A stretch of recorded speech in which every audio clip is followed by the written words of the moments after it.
Hello friends, মোৰ নাম অমিত এৰিছেৰ সমলে আপোনাক স্বাগতম জনালো। আজি ফিক্স প্ৰিপাৰেচনৰ সেকেন্ড পাৰ্টলৈ আপোনাৰ সন্মুখত আহিছো। অতি গুৰুত্বপূৰ্ণ সিলেক্টেড কোৱেশ্চন আনিছো। গতিকে আপোনালোকে পেন আৰু বহি লগত ৰাখিব আৰু লিখি ৰাখিব। পৰীক্ষাত নিশ্চয় সহায় হ'ব। ঠিক আছে, আমি আৰম্ভ কৰিছো। The room was filled with mice. ৰুমটো নিগনিৰে ভৰ্তি হৈ আছে। তে ফিল্ডৰ জায়গাত বেলেগ ৱৰ্ড হ'ব পাৰে, থ্ৰং হ'ব পাৰে। থ্ৰং, পেক্ট হ'ব পাৰে। পেক্ট হ'ব পাৰে। Crowded হ'ব পাৰে, crowded. গতিকে filled, throng, packed, crowded same word হয়। আমি অলপ vocabulary আমাৰ ডেভেলপ হ'ব। ঠিক আছে, filled লগত সদায় with হ'ব। The room was filled with mice. The room was throng with mice. Packed, crowded এইকেইটা same word হয়। গতিকে ইয়াৰ এইকেইটা ৱৰ্ডৰ লগত আপোনালোকে সদায় with ইউজ কৰিব। ঠিক আছে, সেকেন্ড টু চাওক। During British rule, Indians were deprived, that's all right. The British ruler সময়ত ভাৰতীয়সকলে তেওঁলোকৰ সকলো ধৰণৰ অধিকাৰৰ পৰা বঞ্চিত ডিপ্ৰাইভড হৈ আছিল। এটা ডিপ্ৰাইভডৰ ক'লে কি ৱৰ্ড ইউজ হ'ব পাৰে? লেক ইউজ হ'ব পাৰে, লেক্ট, ডিভইড হ'ব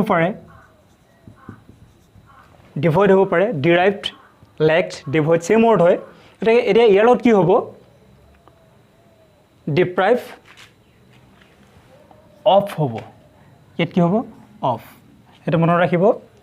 during British rule Indians were deprived of all rights. ঠিক আছে, থাৰ্ডটো চাওক। I was not compensated the damage done to my house. যে কম্পেনচেটেডটো এটা ৱৰ্ড হ'ব পাৰে পে, মানে মূল্য ভৰা বা কম্পেনচেট কৰা। কম্পেনচেট যে মোৰ যিটো ঘৰ ডেমেজ হ'ল তাৰ কাৰণে মই কোনো কম্পেনচেট নাপালোঁ, নহয় জানো? আই ৱাজ নট কম্পেনচেট পোৱা নাছিলোঁ। ইয়াৰ কোনটো হ'ব? অফ আছে, ফৰ আছে, টু আছে, ফ্ৰম আছে। এইটো কম্পেনচেটৰ লগত কথা কি হ'ব? ফৰ হ'ব। Compensate for. ঠিক আছে, এইটো হৈছে। নেক্সটটো চাওক। নেক্সট 4 আৰু 5 ইম্পৰ্টেণ্ট হয়। I do not agree dash you in this matter. মই তোমাৰ লগত এগ্ৰি নহয়। এগ্ৰি ইউ, যদি মানুহ ব্যক্তিজনৰ লগত এগ্ৰি নহয় তেতিয়াহ'লে এগ্ৰি উইথ হ'ব। আৰু নেক্সটটো চাওক। I do not agree dash your proposal. আৰু যদি ব্যক্তিজনৰ লগত আপুনি এগ্ৰি হয় কিন্তু তেওঁৰ কোনো প্ৰপ'জেলৰ লগত আপুনি এগ্ৰি নহয় তেতিয়াহ'লে এগ্ৰি টু হ'ব ইয়াত। ঠিক আছে, নিশ্চয় বুজি পাইছে। আমি পিছৰখিনি চাইছোঁ আহক। My father was not satisfied days my performance. ইয়াত ছেটিছফাই লগত কি হ'ব? উইথ। ইয়াত উইথ লগাব। Satisfied with my performance. ঠিক আছে, মোৰ পাৰফৰ্মেঞ্চত দেউতা ছেটিছফাই হোৱা নাছিল। নেক্সট চাওক। C exchange her mobile phone days মি। তাইৰ মোবাইল ফোনটো মোৰ লগত এক্সচেঞ্জ কৰিছিল, সলাইছিল। এতিয়া মোৰ লগত, মোৰ সৈতে, উইথ মি। ঠিক আছে, ইয়াত যদি হয় এনেকুৱা হয় চেণ্টেন্সটো, she exchange her mobile phone with me dash the laptop. আপোনাৰ লেপটপৰ লগত তাইৰ মোবাইলটো এক্সচেঞ্জ কৰিছিল। তেতিয়া কি হ'ব? ইয়াত কি হ'ব? তেতিয়া ইয়াত ফৰ হ'ব। ফৰ দ্য লেপটপ বা ফৰ মাই লেপটপ। দা হ'ব পাৰে, মাই হ'ব পাৰে, কথা নাই। For my laptop. তেতিয়া তাই মোৰ লেপটপৰ লগত মোবাইলটো এক্সচেঞ্জ কৰিছিল। ঠিক আছে। নিতা ইজ পপুলাৰ ডেজ অল হাৰ ক্লাছমেটছ। নিতা তাইৰ ক্লাছমেটছবিলাকৰ মাজত পপুলাৰ। ইয়াত আমি কি ভুল কৰি দিওঁ? এমাং আমি দি দিওঁ তাত। এমাং অল হাৰ ক্লাছমেটছ। বহুতৰ লগত এমাং, দুজনৰ লগত বিটুইন, এনেকুৱাত আমাৰ ধাৰণা আছে, নহয় জানো? কিন্তু ইয়াত হ'ব উইথ। Popular with. যদি এমাং দিয়ে সেইটো নাম্বাৰ হেৰুৱাব লাগিব। গতিকে ইয়াত হ'ব উইথ। ঠিক আছে, এইটো এমাং নহ'ব। The Ganges is sacred dash the Hindus. যে গংগাখন হিন্দুৰ কাৰণে পবিত্ৰ, চেক্ৰেট। এতিয়া কি হ'ব? ইয়াত ফৰ হ'ব নেকি? নহয়, ইয়াত হ'ব to. The Ganges is sacred to the Hindus. ঠিক আছে, পিছৰ পাৰ্টটো চাইছোঁ আহক। 10 নম্বৰটো চাওক। His opinion can be differ dash mind.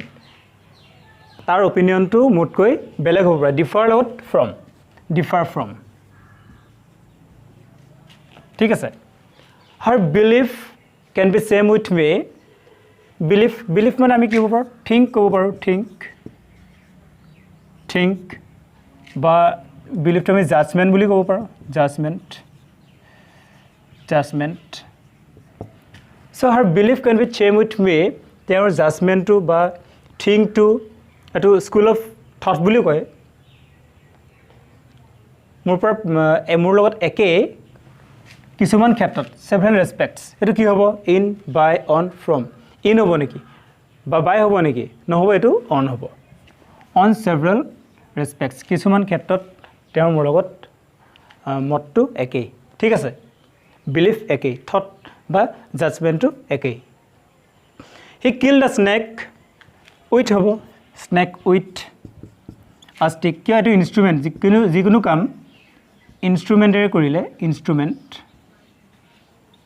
হেতু সদায় উইথ হয় আই ৰাইট উইথ পেন ঠিক আছে Sita feel attracted that's Ram এটা এট্ৰেক্ট হৈছে আকৰ্ষণ হৈছে সীতা নহয় জানো হেতু কি হ'ব এট্ৰেক্টেড টু হ'ব Sita feel attracted to Ram ঠিক আছে পিছৰ পাৰ্টটো চাইছো হাও এবাৰ চাওক মাই সিস্টাৰ হেড এন এপেটাইট মানে খুব আগ্ৰহ থকা এপেটাইট দ্যাটছ ফটোগ্ৰাফি হেতু কি হ'ব ফৰ appetite for photography এটো মনত ৰাখিব I learned this lesson by heart এটো হ'ব by heart ঠিক আছে by heart এটো মনত ৰাখিব you should abstain dash smoking abstain নিচিনা আৰু ৱৰ্ড আছে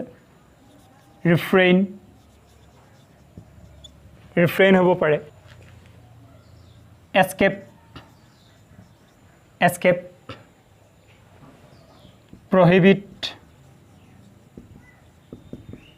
prohibit devour গতিকে এনেকুৱা ৱৰ্ডৰ লগত সদায় কি হ'ব এবষ্টেইনৰ লগত ফ্ৰম এই ৱৰ্ড কেইটা আপোনালোকে লিখি ল'ব ইয়াৰ লগত হ'ব ফ্ৰম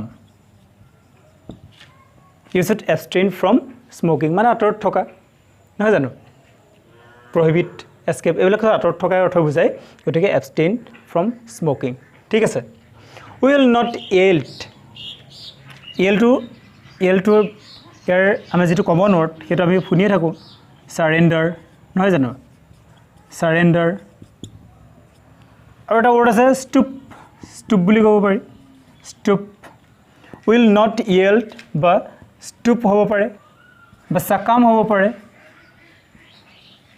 সাকাম গতিকে কি হ'ব উইল নট ইয়েল্ড ইয়াত কি হ'ব টু হ'ব টু পাকিস্তান ঠিক আছে উইল নট সাৰেন্ডাৰ বা ইয়েল্ড টু পাকিস্তান এইকেইটা মনত ৰাখিব নেক্সট চাইছোঁ ঠিক আছে আজি লাষ্টৰ পাৰ্টটো চাইছোঁ অলপ পোহৰৰ ইছ্যু হ'ব পাৰে তাৰ কাৰণে ক্ষমা বিচাৰিছোঁ the English word personality is derived dash Latin word persona এইটো আমি শিশু বিকাশত পাইছিলোঁ নহয় জানো যে পাৰ্চনেলিটি ৱৰ্ডটো ক'ৰ পৰা আহিছে অৰিজিনেলটো ক'ৰ লেটিন ৱৰ্ড পাৰ্চনৰ পৰা ডিৰাইভডৰ লগত কি হ'ব ফ্ৰম ডিৰাইভ ফ্ৰম আচ্ছা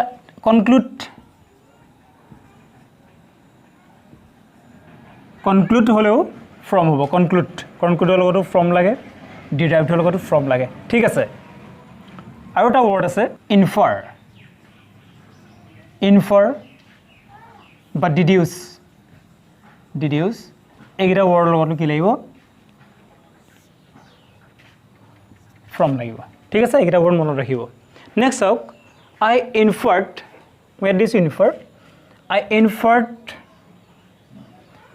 that his letter that he was not happy মই তাৰ লেটাৰৰ পৰা গম পাইছোঁ যে সি সুখত নাই না he was not happy সি সুখত নাছিলে এইটো কি হ'ব inferred from ঠিক আছে I inferred from his letter that he was not happy next চাওঁ লাষ্টৰটো a country consists এটো ডক্টৰ APJ আব্দুল কালামৰ যিখন তেওঁ উইংছ অফ ফায়াৰ যিখন আত্মজীৱনী আছে তাৰ পৰা লোৱা হৈছে আ কাণ্ট্ৰি কনচিষ্ট অফ পিপল এখন দেশ কিহেৰে গঠিত হয় মানুহৰ দ্বাৰা গঠিত নহয় তেনেকুৱা কথা এইটো কনচিষ্টৰ লগত সদায় অফ লাগিব এইখিনি মনত ৰাখিব আশা কৰিছোঁ ভিডিঅ'টোৰ পৰা আপোনাৰ কিছু লাভ হৈছে যদি ভিডিঅ'টো চাই ভাল পাইছে এটা লাইক কৰিব আৰু আমাৰ চেনেলটো চাই থাকিব ধন্যবাদ